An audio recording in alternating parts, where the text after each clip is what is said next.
கிளிட்டரஸ் அழகு. ஒரு நாள் நகர்வலம் வந்த அந்த நாட்டினுடைய மிக முக்கியமான பொறுப்பில் இருக்கக்கூடிய ஒரு அதிகாரி அந்த பெண்ணை கண்டுவிட்டார். அந்த பெண்ணினுடைய அழகிலே மயங்கி விட்டார்.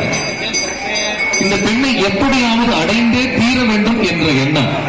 போய் அவளிடத்துல போய் நான் உன்னை கல்யாணம் பண்ணிக்கிறேன் அப்படின்னு கேட்கிறாரு. அப்ப அந்த அம்மா சொல்றாங்க, ஐயா மன்னிச்சிருங்க, எனக்கு கல்யாணம் ஆயிடுச்சு, எனக்கு கணவர் இருக்கிறாரு.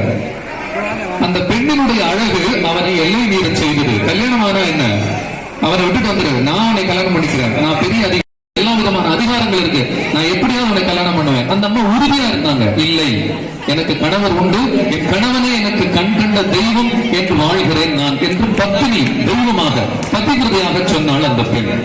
இந்த அதிகாரிக்கு அந்த பெண்ணை எப்படியாவது அடையணும்னு ஆசை.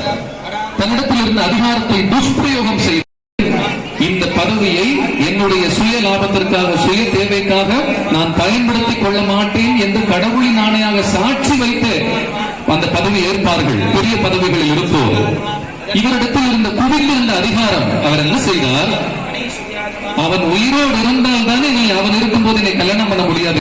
சாட்சியங்கள் எல்லாம் ரெடி பண்ணி அது ராஜசபைக்கு போய் அவன் திருடியவன் தான் என்று சாட்சிகள் போய் சொல்ல, இதெல்லாம் அந்த அதிகாரியினுடைய ஏற்பாடு. கடைசியில் ராஜாவினுடைய ராஜசபையிலே, அந்த குற்றமற்ற சபையிலே நேர்மையானவனுக்கு மரண தண்டனை விதிக்கப்பட்டு விட்டது. பதிவிரதையாக இவனே கணவன் என்று வரித்து வாழ்ந்தவள், அவளுக்கு இப்படி ஒரு இக்கட்டான சூழ்நிலை. ஆனால் அந்த சமயத்திலும் அவள் தன் மன உறுதியை குறைத்துக் கொள்ளவில்லை. அவள் சொன்னாள், என் கணவனுக்கு மரண தண்டனை இதே தேசத்தில் தானே யமனட்டே போராடி கணவனை மீட்டாங்க. எங்கேயாவது கதையில கணவன் வந்து மனைவியை மீட்டதா சரித்திரம் இருக்கா? சரி போகுது அப்படி விட்டுருப்பாங்க போல இருக்கு. இவருக்கு மரண தண்டனை விதித்தாலும் அந்த அம்மாவினிடத்துல எந்த மாற்றமும் இல்லை. கடைசியில் இந்த அம்மா ராஜாட்ட போய் முறையிடுறாங்க, ராஜா இதுதான் நடந்தது, நான் என் கணவர் அப்பொழு கற்றவர், என் கணவர் நேர்மையானவர், அவருக்கு இந்த மாதிரி மரண தண்டனை விதிச்சுட்டாங்க. ஆனா சபையை பொறுத்தளவுக்கு சாட்சி முக்கியம், அங்க சாட்சி சரியா இருக்கு, அதனால மனது இழகி விட்டது. அவளும் அறிவாள் இந்த பதிவிரதை, இந்த பெண்ணின் தன்மை பற்றி. அவள் ராஜா கிட்ட சொல்றான், அவளுக்கு ஏதாவது ஒரு கருணை செய்ய முடியுமா? நேர்மையானவன் சொல்றானே, அந்த நேர்மைக்கு ஒரு மரியாதை கிடைக்காதா? அவன் எப்படியா காப்பாற்ற முடியுமா அப்படின்னு ராணி சொன்னது எடுபட்டுச்சு. அப்ப இந்த ராஜா சொல்றாரு, சபையில் நிரூபிக்கப்பட்டாலும் மரண தண்டனை வழங்கப்பட்டாலும் உனக்கு ஒரே ஒரு வாய்ப்பு தருகின்றேன். இறைவன் திருச்சன்னதி முன்பாக திருவுளச்சீட்டு போடுவோம். இங்க இருக்கிற ஒரு அதிகாரி நம்பகரமான சீட்டு போடும். திருவுளச்சீட்டு நமக்கு தெரியும், உண்டா இல்லையா? ஆம் இல்லை, ஒரு சீட்ல ஆம் ஒரு சீட்ல இல்லை, இப்படி சீட் எடுத்து போடுவோம். ஆம் என்று சொன்னால் உன் கணவர் குற்றம் செய்தவன், அவனுக்கு மரண தண்டனை உறுதி. இல்லைன்னு சொன்னா உன் கணவர் குற்றமற்றவன், அவனுக்கு மரண தண்டனை இல்லை, அவனை நான் விடுதலை செஞ்சுறேன். ஆம் இல்லை, இந்த 2 சீட் எடுத்து போடுறேன். நீ அந்த 2 சீட்ல ஒரு சீட்டு எடுத்து என்ன வந்திருக்கோ அதுபடி நீ அப்படியே நடக்கணும், அதுக்கு சம்மதமான்னு கேட்கிறாரு.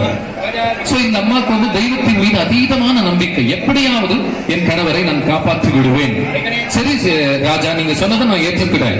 அந்த திருவுளச்சீட்டு ஆம் இல்லை என்ற திருவுளச்சீட்டு எழுதி போடுங்கள், அதுல என்ன வருகிறதோ அதை அப்படியே சிறந்த இந்த அதிகார துஷ்பிரயோகம் செய்த அந்த போலி அதிகாரி அப்படிங்கிறதுக்கு உதாரணம். ஆனால் அந்த இறைவன் மீது நாம் கொண்டிருக்கும் பக்தி இறைவன் நமக்கு செய்யும் அருள். 2 சீட்லயும் ஆம் ஆம் சொல்லித்தான் முடிஞ்சு போச்சு, வேற வழியே இல்லை. இதுக்கிடையில அந்த திருவுளச்சீட்டு அதிகாரியினுடைய மனைவி இவளை அறிவார், இந்த பத்தினி தெய்வத்தை அறிவார்.